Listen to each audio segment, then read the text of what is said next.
Access to Democracy is made possible by donations from the following organizations. Thomson Reuters, a global company with expertise and insight to unravel complex situations in the areas of law, tax, compliance, government, and media. Their worldwide network of journalists and editors keep customers up to speed on relevant global events. Thomson Reuters, the answer company. The division championship Minnesota Twins are looking to go all the way to the World Series in 2024. Bolstered by inspirational shortstop Carlos Correa, a healthy Brian Buxton, and rookie phenom Royce Lewis, plus a pitching staff led by Pablo Lopez and an outstanding bullpen featuring Johan Duran, the Twins are the best bargain in the major leagues, and Target Field is the best venue in baseball. Sheridan Dulas & Kins, PA, a family and criminal defense law firm, has been serving clients in Dakota County and throughout Minnesota for over 40 years. Ranked a Tier 1 Best Law Firm by U.S. News and World Report every year since 2009, Sheridan Dulas & Kins are here to help you in your most difficult life circumstances. Established in 2007, 45th Parallel Spirits was among the first 50 micro-distilleries in the United States. Based in New Richmond, Wisconsin, all aspects of production occur at our facility. If you're interested in visiting and learning more about the 45th Parallel Distillery, please check our website and plan a visit to tour our facility and taste our spirits. Truestone Financial, with locations in Minnesota and Wisconsin, has proudly served its members since 1939. Truestone engages, educates, and supports its members to ensure they have the tools to empower their financial well-being. Truestone Financial, your neighborhood credit union. Learn more at truestone.org.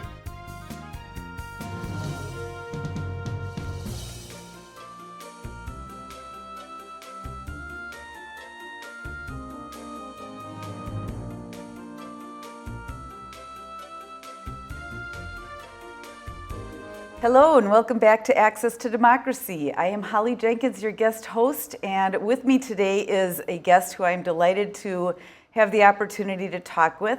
He really needs no introduction, especially on this show, but he does have a background I want to share in government, in politics, in nonprofit sector, in academia. Has some experience with the flight industry, and he is none other than our co-producer and also a host of Access to Democracy, Steve Francisco. So it's a delight to be able to talk with you today. Thanks, Holly. Yes, and our topic is something of particular interest to me. It is, we'd love to talk about an amazing trip that you've recently taken, travel to Southeast Asia into a land that mixes history and so many thousands of years of history with modern culture. And so, Steve, why don't we hear all about your trip from Singapore to Cambodia to Vietnam? Thank you, Holly. It's great to be with you today. Welcome back to you. You had hosted Access to Democracy, had hosted episodes previously, so it's great to see you again. Feels a little different to me being in the guest chair in the hot seat today rather than there, but good to be with you today. Absolutely. So as you mentioned, my wife Bonnie and I, in February and March this year, a few months ago, we took an amazing adventure, a trip to Southeast Asia, as you mentioned. We flew to Singapore, which is a city-state nation of about 8 million people, I believe. It's located at the tip of the Malay Peninsula. If you look at a map of Southeast Asia, the long country there is south of Thailand would be Malaysia. And then there's this island, Singapore, which is a very compact place. It's a city-state nation.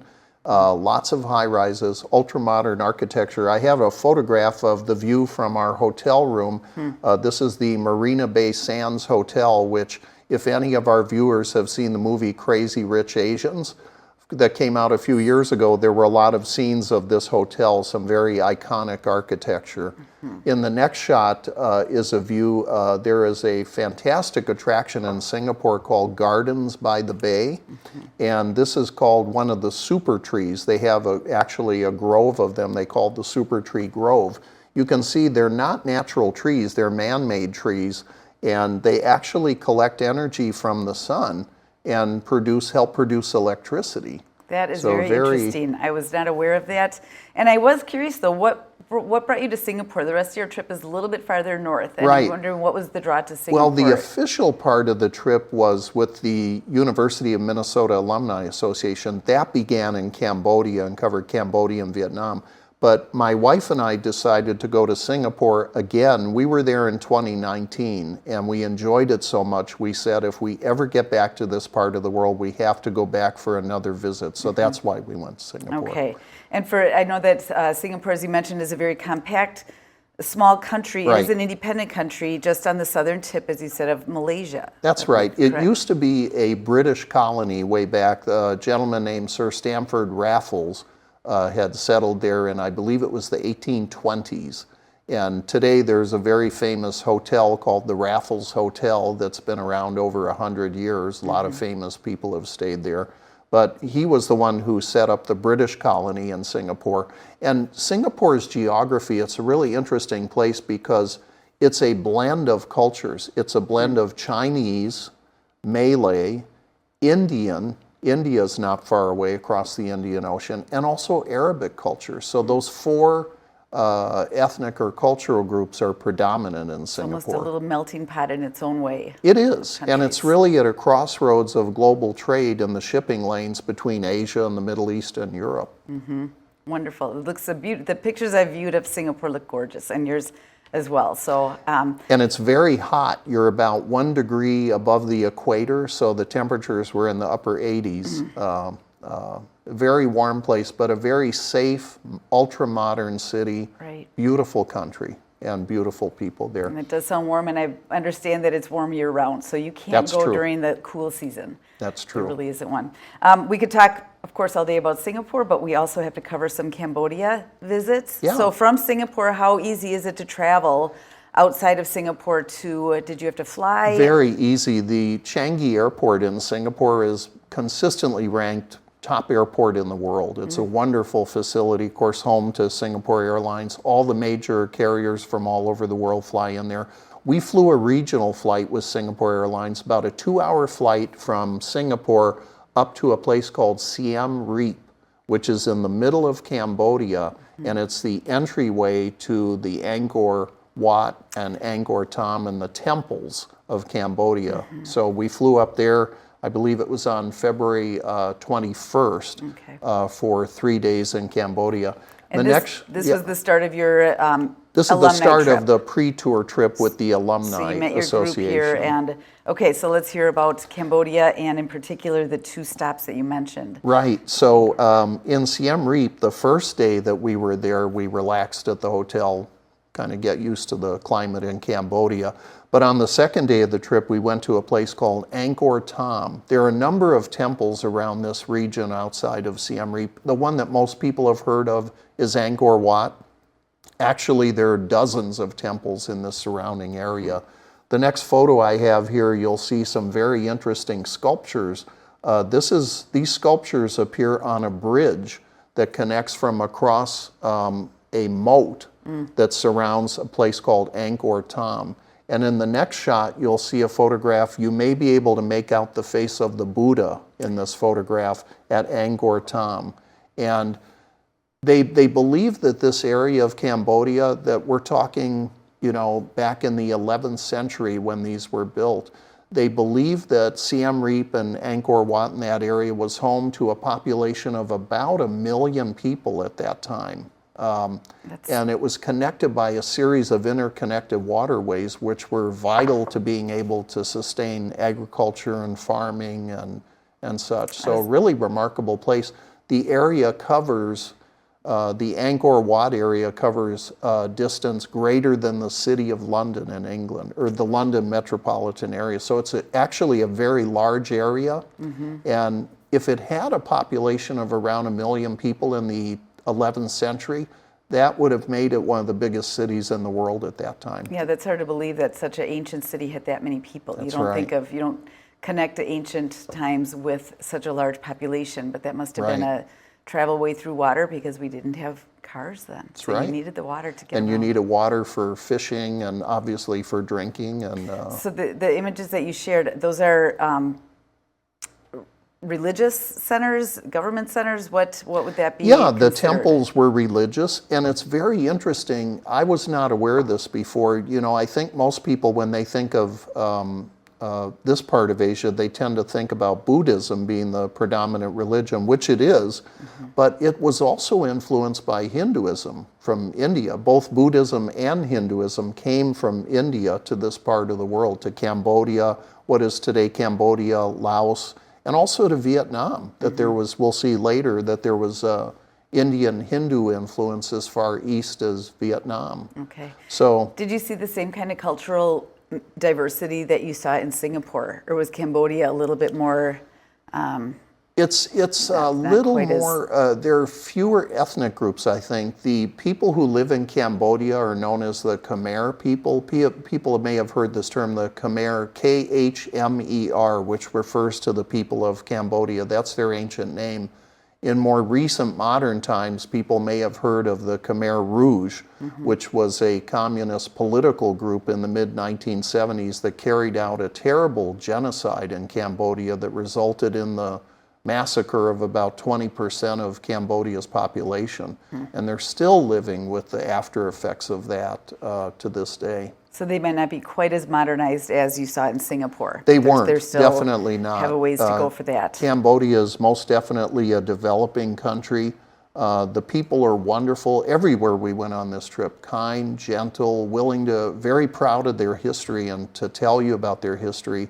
And of course, one of the greatest things about travel that my wife and I enjoy is food, enjoying eating different food from different cultures. And the Cambodian food, we had an opportunity to sample it several times.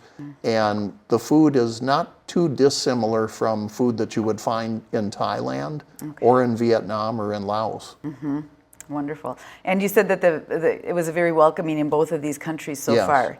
Yeah. They were welcoming to Americans. There was no hard feelings or any perspective that you could share on how the folks living there, the residents, viewed American. They were, in fact, they were very welcoming of Americans. They were happy to see us, that we were curious about their country and its history and its culture, and of course very receptive to us coming there and spending money, frankly. That's what they need to create jobs in the hospitality industry.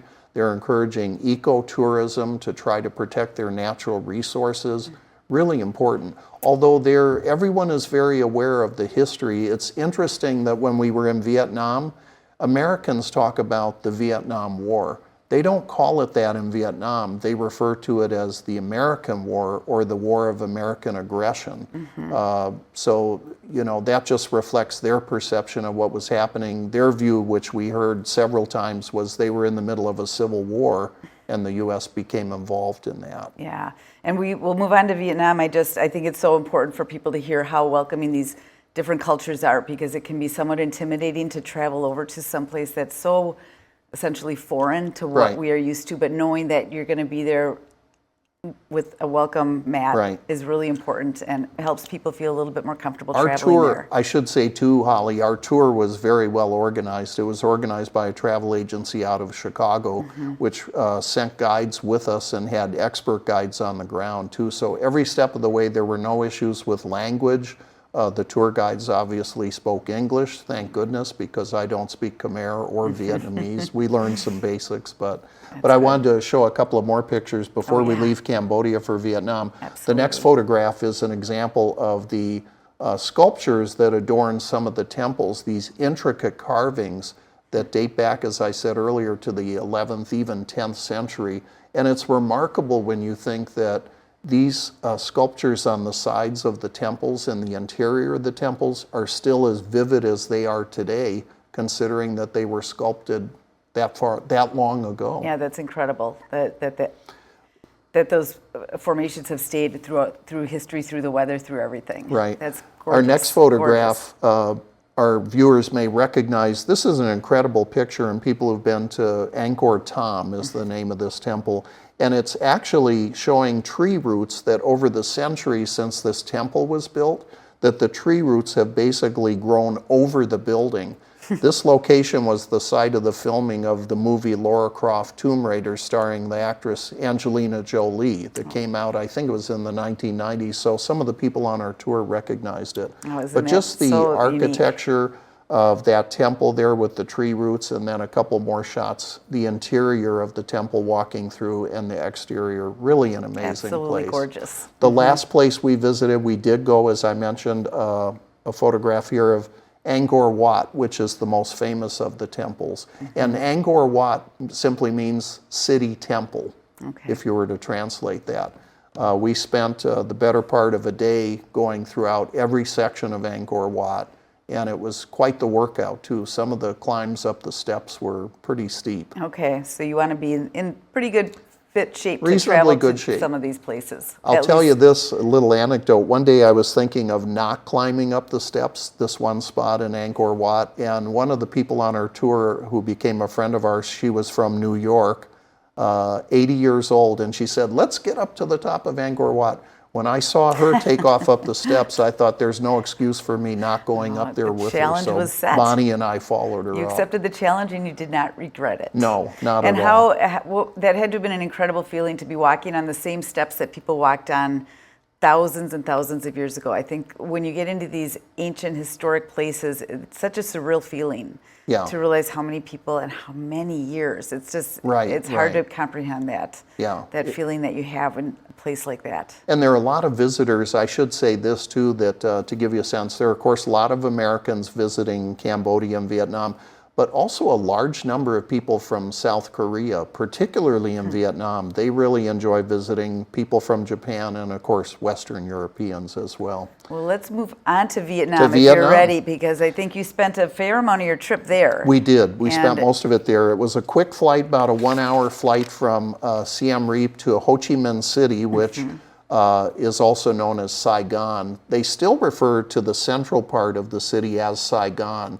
And it was, it's an ancient city. It's been there for hundreds and hundreds of years, and is the largest city in Vietnam. I believe we heard the population was about 7 or 8 million people in the surrounding area.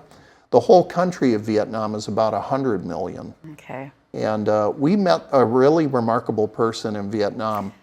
Her Absolutely, look forward to hearing this story. Her name is Kim Phuc, and our viewers may recognize this photograph that we're showing you now.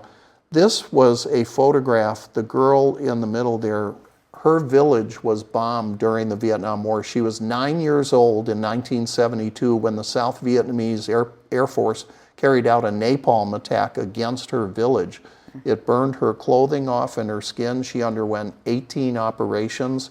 She eventually survived this. She almost died and survived it. And in the next photograph, you'll see my wife Bonnie and I had the great pleasure and honor of meeting Kim and her husband. And the gentleman next to Bonnie is actually Nick Oot, who was an Associated Press photographer. He was 21 years old in 1972. He took the photograph of Kim running down the road. It's called The Horror of War, also known as the Napalm Girl. And that photograph won the Pulitzer Prize in 1973. That photograph is one that I definitely recognize, and I'm sure many people watching would recognize that photo. And what an honor to have met the individuals, because as they say, a picture speaks 1,000 words, and you can't describe the feelings that that picture evokes. And to meet those individuals. It galvanized really the anti-war movement in America and around the world when this picture came out. But Kim is such a remarkable person. She's a United Nations UNESCO Goodwill Ambassador. She travels all over the world speaking to different audiences about promoting peace and telling her story of how she survived her horrific injuries during the Vietnam War. It's a wonderful story to know that she came through that she did survive. She is a survivor. She's promoting peace throughout the world in speeches with that picture. What are the chances that we'll see her in the Twin Cities anytime soon? Well, I am actually working with the University of Minnesota to try to secure an invitation for her to come to Minnesota. I asked her, she's never been here. She lives in Canada. She received political asylum in Canada. She lives in Toronto.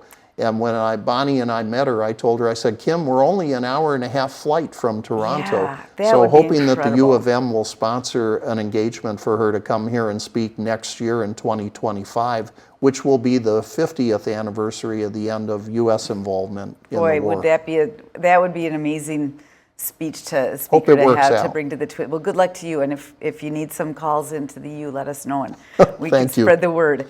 So that was all. That was just the start of the trip in Saigon, Ho Chi Minh City. Right. And from there you moved toward, is it Hue? Hue, The yeah. imperial Actually, city before of there, Hue? we went to Nha Trang, which is a village. We took a ship. We were on board a French ship, the Jacques Cartier. And I didn't realize till we did this trip that Saigon is actually a port city. You go down the Mekong River to the delta, which connects to the South China Sea, which they refer to as the Eastern Sea. The Vietnamese people call it the Eastern Sea, not the South China Sea. Okay. I don't know if there may perhaps some political considerations involved in that. But we cruised up to Nha Trang, and you'll see here a photograph of a large statue of the Buddha, and also visit some towers which were Hindu. That next to the Buddhist temple in the same town of Nha Trang, there was a Hindu temple, which is amazing architecture that you'll see there. Again, this mixture of Hindu and Buddhist culture and architecture. That's incredible. It had to be beautiful. Did you do a lot of research before you went to these destinations? We did read some Did you books. have We some- watched some films to give us a little bit of orientation before we got there. Right, because otherwise you get there and it would be a little bit challenging to take it all in just Right. on a visit. So you'd recommend to anybody who travels to these destinations to Definitely. do their research and learn I about think them you get first. more out of it because I say when you're traveling like this, the way we were, it's very intense and a lot going on, a lot of information coming at you. And so it kind of helps to do some homework, I think, ahead of time so you can appreciate it more when you're actually there in the moment and Right. seeing these things. Some days I've gone on a couple of excursions where I've taken pictures and I wasn't quite sure what I was taking a picture of, and then I get home and find out. And if only I had known that ahead of time. I mean, Right. so that really is nice, and it just adds to the depth of your travels. Right. We did go to a city, before I get to Hawaii, real quickly, there's a photograph here of a town called Hoi An, which is a UNESCO World Heritage Site. This is near Da Nang, south of Da Nang, and they're famous for their lanterns. We happened to tour the city and actually had a chance to make our own lanterns, which somehow we weren't able to bring back. But it's beautiful at sunset every night. They light these lanterns on the river that flows through Hoi An. It's very, very beautiful. It was one of the most beautiful evenings of the trip. But then we did get to Hue, which was the imperial capital of Vietnam. You know, during the war years, especially in 1968 after the Tet Offensive, it was the site of very heavy fighting with American and South Vietnamese forces fighting the North Vietnamese Viet Cong. And unfortunately, a lot of the buildings within the imperial city were destroyed or damaged during that. But there are an example here of the palace there. The Nguyen dynasty, which ruled Vietnam, I believe it was 400 years. This was like their Buckingham Palace. Okay.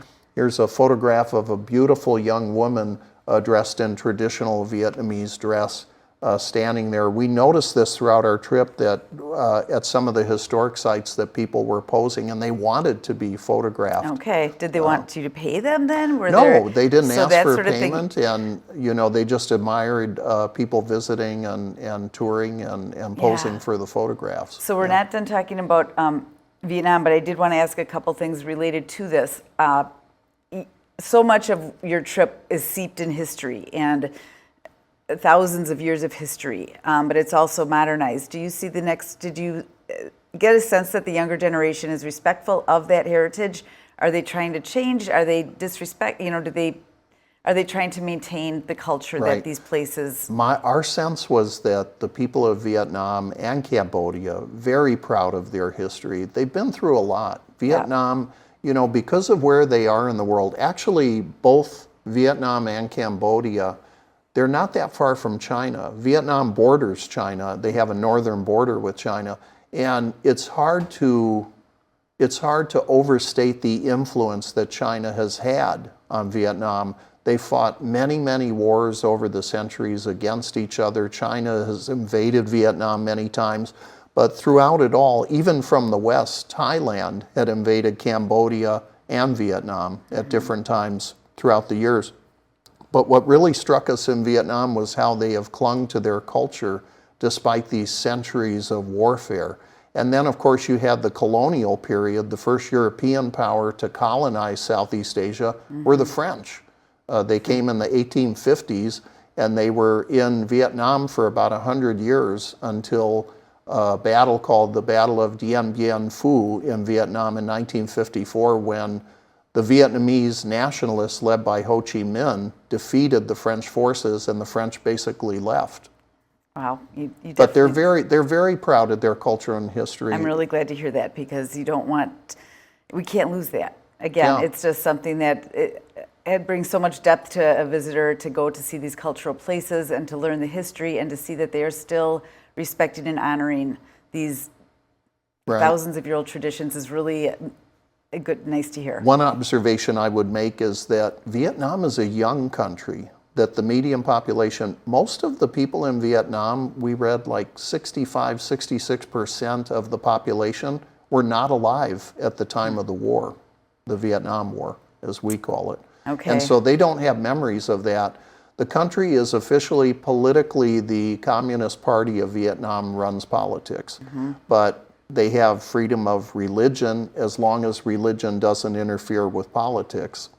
So you have an active Catholic Church, you have Buddhists that can practice their religion there. They can, okay. There's a mix. Officially, they're politically communist, but economically, I've told people since the trip, I think it may be one of the most capitalist places I've ever been. Okay. Because you could see all of this amazing construction going on, new buildings right next to old temples and old buildings. A very interesting mix. Well, I know we're down to just a couple minutes, so share a couple more highlights, and then if you have a minute, just like you said, if there's a communist party, but do they have freedom of speech? Are the TVs, are they broadcasting news? How are they disseminating information? Did you get the any news sense of media is that? state controlled, so the messages that go out to the people are messages that are approved by the Communist Party. So I would not call it by any means free speech. I think that it's free to the extent that it doesn't deviate from what the Communist Party would permit or allow. They don't have free elections. In other words, there are not competing political parties that can come in and challenge the Communist Party for authority. But with all that, it's a safe place to travel, welcoming environment. Very you would not safe. hesitate to go back and I would say all three of the places we were, Singapore, especially Singapore, but Cambodia and Vietnam, we felt very safe everywhere we went. Granted, we were in a group, but there were some free time, a little bit of free time where we walked about Hanoi on our own. Okay. Felt completely safe. That's so important for people this has got to inspire some people to get out to these places. I hope so. Do you have a couple highlights, a few more highlights and photos before we close off? Last three photos, just this great Absolutely. photograph of children that we met in Hanoi, little school kids here. Next photograph is an older gentleman practicing the ancient art of calligraphy, and he was inside one of the temples in Hanoi, which is the capital of Vietnam in the north. And then the final picture is myself with Jim Laurie, was an NBC, ABC correspondent during the Vietnam War, covered the war extensively. He's retired now, but he was part of our trip too as one of the guest lecturers. And we learned so much history from listening to his talks, along with Kim and Nick, who I mentioned earlier, Well, too. it's an amazing trip that you got to go on. Thank you for coming on, sharing some of the, unveiling some of the maybe mystique behind some of these historic places. Delighted to hear that you felt it was safe, easy to travel.